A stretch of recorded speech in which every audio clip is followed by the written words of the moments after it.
শীত তো চলেই আসলো। তো আমি আজকে চলে গেছিলাম আমার বাচ্চাদের জন্য কিছু শীতের কাপড় কেনার জন্য।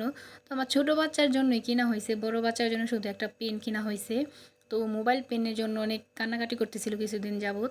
তো আজকে ওর জন্য একটা মোবাইল পেন কিনে নিয়ে আসলাম। আর এখানে আমি আমার ছোট বাচ্চার জন্য শীতের কাপড়-চোপড় কিনছি। দুহার নবাবগঞ্জের এমন কোনো মানুষ নাই যে টং মার্কেট না চিনে। এটা অনেকটা ঢাকা গাউসিয়া মার্কেটের মতো হয়ে গেছে। জয়পাড়া গাউসিয়া মার্কেট বললেও ভুল হইব না। তো এত পরিমাণে ভিড় ছিল, সবাই আজকে হুমড়ি খেয়ে পড়ছে হয়তো শীতের কাপড়-চোপড় কেনার জন্য। যেখানে যায় সেখানেই মানুষ আর মানুষ।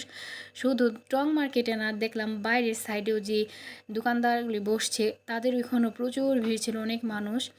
তো এই তো মেয়ের জন্য পায়জামা কিনছি, মেয়ের জন্য কিছু হুডি কিনছি ২টা।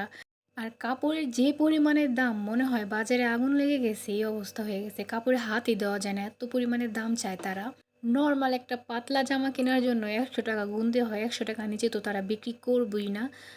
যাই হোক, তো এই তো মেয়ের জন্য এগুলো কেনাকাটা করে চলে আসলাম। আর এখন দিন যে ছোট হয়ে গেছে ভাই, কোথাও যায় ও শান্তি নাই, যাওয়ার সাথে সাথে মনে হয় সন্ধ্যা হয়ে যায়।